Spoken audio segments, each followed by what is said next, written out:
What is going on, everybody? Welcome back to the channel. So probably one of the most common things that I get asked on YouTube, Facebook, Instagram, I get emails, is why I went plant-based and what do I eat. So today I'm going to answer that. Let's get to it.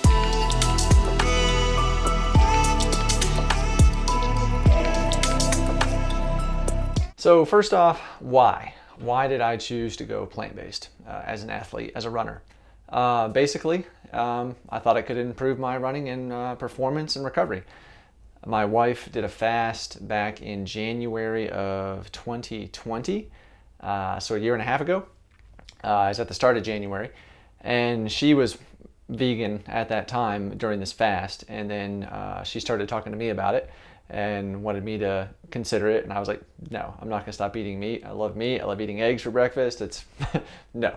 But then she got me to watch the Game Changers documentary, which was on Netflix at the time. I think it may still be there, which is about this boxer who was looking into it, doing research, and found out that it could possibly improve his performance. So he may have been an MMA fighter. I don't remember, but anyway, he found out that it did improve his performance. He looked at the Tennessee Titans football team was doing an experiment on it as well. Had some really compelling stuff, and I did some more research online, and I decided that it's worth a shot. Let me give it a shot and see what happens. If it does improve my performance, then I'll keep doing it. If not, I'm not. I'll go back to meat. So anyway, it's about the end of January, I decided to go plant-based. I did still eat honey. Do still eat honey now as well. That's why I don't say I'm vegan. I am plant-based. Because if I say I'm vegan and a vegan finds out that I'm eating honey, they'll crucify me. But anyway, that's beside the point. So anyway, after all that,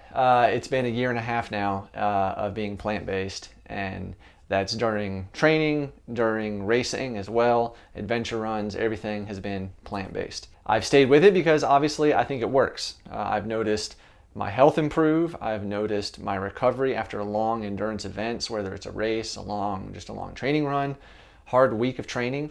I recover so much faster. Like the inflammation is gone. I've lost weight, which I didn't need to lose weight, but I guess I've lost weight that I didn't need. I was just holding in some stuff maybe, but I just feel better. I have more energy, sleep better probably as well, I believe. So it's worked out great for me. If it's something you're considering, give it a shot for a month. There are a few learning curves or things you'll go through, when you make that switch. Without getting into too much detail, obviously your bowels, go through a big change. You're used to taking in all this meat and dairy, then all of a sudden you're putting in a lot more plants and a lot more green things. It just it takes a while to work itself out. Anybody out there that's plant-based or vegan knows exactly what I'm talking about. It's very common. So I had to work out some of those things. But anyway, so what do I eat? What do I eat as a plant-based athlete, as a plant-based runner, to fuel my body through training and hard events? So here we go. So I'll kind of break it down, breakfast, lunch, and dinner. And we'll see where it goes. So for breakfast, throughout the week, after races, all that stuff, or even during, at the morning of a race kind of thing, we typically, every morning we start with coffee. That's just every morning. Even race mornings, always have coffee. Love coffee. I always drink it black. I don't have any creamer. My wife uses an almond-based coffee creamer or a coconut milk creamer. So we do that, and then for breakfast, we'll either have a bowl of oatmeal. That works out real well. We just put dried fruit or just fresh fruit in there as well. Some nuts, maybe some flax seeds, some hemp hearts, brown sugar, or maybe a little bit of honey or maple syrup in there. Honey, because remember I said I'm plant-based, not vegan. So that we do that, and then my son Anders actually makes pancakes probably twice a week at least. And so, again, those are, it's like an oat flour, whole wheat flour mixture pancake that we make with obviously no eggs. It's a flaxseed mixture that we use for that part, and it's with almond milk. But then, we top ours with almond butter. The kids use peanut butter, and then, some maple syrup. My wife will put some fruit on hers maybe, some hemp hearts. That's pretty common around our household, pancakes. But then we also make tofu scrambles, which are just so good. It really does taste like scrambled eggs, and I used to really enjoy scrambled eggs. So having that has been great, and it's just basically, we'll kind of throw in leftovers from if we had vegetables the day before, we'll throw in, broccoli, carrots, peppers, onions, mushrooms, all that with the tofu scramble, and there's a seasoning mix that we use that really gives it kind of that egg flavor. Got to have nutritional yeast. You got to have that as a plant-based person. So then we may cut up some soy-based sausages in there as well. Maybe some leftover tempeh from the night before as well. Throw that in there. Sometimes if we have sweet potato fries or French fries, we'll cut those up, put it in there, kind of like a hash brown. It's just a mix of a lot of different things, but it's really good, and it's filling. We also generally put kale or spinach in there because we like that as well. And then occasionally we'll also do like a breakfast sandwich where we'll take tofu, you slice it, there's a seasoning mixture that we make, put the tofu coated on both sides, cook that in the skillet, then we'll get some Beyond plant sausage patties and put those in there as well with some plant cheese. Put that on a bagel with like some guacamole or avocado, just really, really good. So that pretty much covers breakfast throughout training and recovering. Race morning, what I typically use, or any kind of long run morning, if I'm going to be up early, it's just a bagel. Grab a bagel, eat that on the road while I'm driving to either the long run or the race. Or overnight oats. We eat that too in the house, but that's a good one for, if you're driving somewhere because it's pretty easy to eat. And that's just a real simple overnight oat mixture that we make the night before. Let it sit in the fridge, grab it, and go. Super easy. So that's breakfast. Pretty simple. That's about our staple, our staples that we use in the house. Lunch is usually just kind of like a leftovers kind of thing. So what we have for dinner the night before, if there's enough left over, we'll have that, or we'll just take some. We're really big on these rice packets. Like we have some that are brown rice and quinoa, maybe just a white rice, a mixture, wild rice kind of thing. But those are really simple. You just throw them in the microwave for like 90 seconds, and then you've got a grain to throw in a bowl. And then we'll take some leftover tofu, leftover tempeh, some black beans, some lentils, throw it on that as well with some vegetables. And then, pour my favorite sauce. My go-to sauce is May Ploy. It's a sweet chili sauce from Walmart. It's amazing. If you like sauces, check out May Ploy's sauce. It's awesome. Enough said. So we'll throw that on there. Throw some greens in it too. Some spinach, some kale, some lettuce. We'll have that a lot for lunch. And just basically kind of clean out the fridge. Leftovers. Maybe very rarely will we have a sandwich.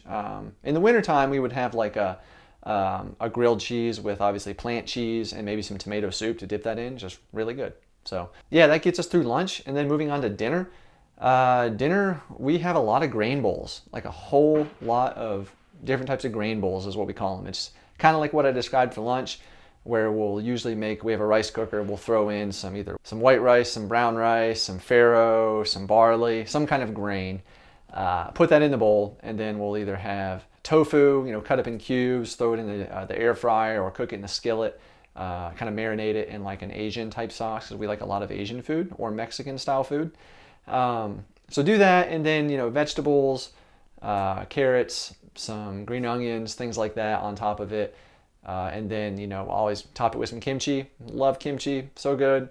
And that'll be a good dinner. And usually we'll have rice and vegetables left over for the lunches the next day, which is really good. So we also do pizza just about every Saturday night. It's kind of a family tradition that we've been doing for 5 years. Obviously beforehand it was not vegan, but now it is. So I typically make the crust, and then I'll make the kids one with like a normal red sauce and plant cheese. Sometimes they'll have some plant sausages on there if they want, but usually it's just cheese. And then when I say cheese at any point, it's always plant cheese. It's never dairy based. So just want to clear that up.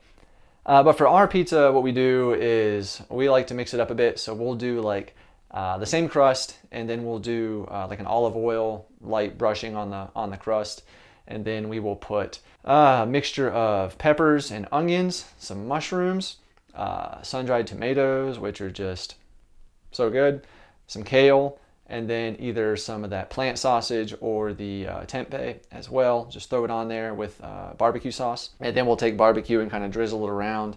Also throw on, if we have it, some fresh pineapple. It's just so good. Like, we love it. It's our main pizza that we make for me and my wife. And then obviously there'll be a couple pieces left over for lunch the next day too, usually. So that works out real well. We also do a lot of Mexican, like burritos. Burritos are super easy and the kids love them. So it's just, real simple. Black beans, maybe throw in some TVP, which is a textured vegetable protein. It's a soy-based product, but it kind of looks like a ground meat. So we can throw that in there. We'll throw some corn, maybe some peppers, some tomatoes, a seasoning packet, or make our own seasoning of, a taco seasoning basically. Throw in the skillet, saute it, and then we'll make some either some refried beans and vegetarian, vegan refried beans, or some black beans to go in there as well, some rice, lettuce. Throw it all in there, roll it up, make burritos. Big hit. Everybody loves it. Although honestly, we do that a lot and kind of got sick of them for a while. But my kids absolutely love those. And then probably one of my absolute favorite dishes, and this is my go-to, like if I have a race Saturday, this is what I want to eat Friday night. Like this is like my go-to pasta. And it's basically a cashew alfredo based pasta. I've told you guys about it before. You've like wanted to know the recipe, so I'll link the recipe in the description below, because this is not something we created. We did modify it, but it's so good. So if you like an Alfredo style pasta, but you are plant-based, you obviously can't have it because it's a ton of dairy, a ton of cream, a ton of all that stuff. But there's one out there that we found that's a cashew-based. It's a cream sauce. Check out the recipe down below. My wife always makes it. I've not made it myself, so I don't really know what all goes into it. I know we take cashews, soak them, throw them in the blender with some other stuff, nutritional yeast like I mentioned probably. But basically we use like a farfalle pasta or a bow tie pasta. You can also use, a linguine, any kind of pasta you like really. But we throw that in the pot, get it boiling. We usually throw in some peas because peas have some protein in them as well for a little bit of extra protein. Throw that in there. Again, sun-dried tomatoes if we have them, just goes really good in that, like just so good, and it makes it look nice too. It's a really pretty dish. Then mushrooms and some onions, we'll kind of saute that together, throw it in there. So then we take all of that in the pot, pour the cream sauce that was made over top of it, stir it up, put it in the bowl, and then we have a vegan Parmesan cheese that we made, which is also cashew based. It's really, really good. Just sprinkle some of that on top, and it's really good. One of my favorite dishes, I know my wife really likes it. The kids like it okay, but they eat it. But it's just, I love it. It's really good. And it's also good if you want to take some of that like plant sausage or those plant chicken sausages, cut them up, saute them, throw them in there as well for a little extra protein. It's just tasty, like really good. And if you liked Alfredo sauce before, you will probably like this. Only thing obviously is if you're allergic to cashews, you can't have it. So check your own allergies. But yeah, that's about mainly what we eat. We do have some other things here and there. We throw in maybe some mushroom fajitas, some Korean style bulgogi that we will use with the textured vegetable protein, the TVP, or maybe some soy curls. We'll do that as well. Throw it in the Instant Pot, make that. That's really good because we really like Korean food too. But that's the bulk. We're not too adventurous. We don't have a huge list of things that we do. We know what we like, so we eat a good bit of that. And it works for our family. So, if you're considering doing it, try what works for you guys, what your kids like. That's the big thing. If you have kids, make something that they're going to want to eat. We're believers in whatever we make for dinner is what the kids are going to eat. We're not going to make something special separate just for them. So if they don't like it, well then got to eat it or else you're going to be hungry. So that's just the way we do it. Yeah, look below in the description though for that recipe link to that cashew cream sauce and the whole recipe, because like I said, we didn't create it, but we did modify a little bit. And then finally, I would just add that like if we're out somewhere traveling, driving to a race, out shopping or whatever, and we need to stop and get something, there's really not a lot of options as plant-based or vegan that you can go to. So for us, what we found works is we can go to Burger King, because Burger King has the Impossible Whopper. Obviously, you got to tell them to leave off the mayonnaise and the cheese. You can still get the French fries with it because it's an oil. It's a regular product. It doesn't have any kind of beef product in there. But that's good. Hardee's used to be good when they had the Beyond Burger, but they don't really have it anymore. But our favorite lately has been Taco Bell. You can go order online on your app, go pick it up in the store, super easy. But the Crunchwrap Supremes are awesome. Like that's probably my favorite thing to get there, but there's plenty of burritos. The Power Bowls are really good. You just gotta be really specific as far as like, no cheese, no cream type sauce, no sour cream, anything like that. So just be specific there. But that's our two go-to fast food options for when we're traveling, and they work out pretty well. You know, there is like Salsaritas or Moe's or those types of places are really, really good too, but they're also quite a bit more expensive than like Taco Bell. But they're really good, so something to consider there. All right, well, there you go. That's what we eat as plant-based runners, athletes, whatever you want to call us, plant-based peoples. But yeah, so hopefully it's helpful to you guys if you're curious about it. I know a couple of you out there that watch and follow the channel are also plant-based or vegan. So, you know, I'm curious to know from you all or anyone out there if you're questioning going plant-based. If you have any questions, you know, drop them down below. If you have some favorite recipes that you like, put them down below in the comments. Let me know, because, you know, we're always looking for new things that we like or would like to try. So anyway, thank you for watching. I appreciate you all. If you're new, if you want to hit that subscribe button, that would be really cool and appreciated too. And don't forget to click that thumbs up button and give the video a like. That really does help the video out and my channel a lot, and I would really appreciate it. But if you want to take a look at a race video, you know, the No Business 100 is coming up again. So if you want to take a look at that, I've got the No Business 100 race video from 2020 you can take a look at. It's going to be over here on this side of your screen. And then over here will be a playlist of some other trail running videos you can take a look at. So go check out that race video if you haven't already. Thank you for watching, and I'll see you on the next one.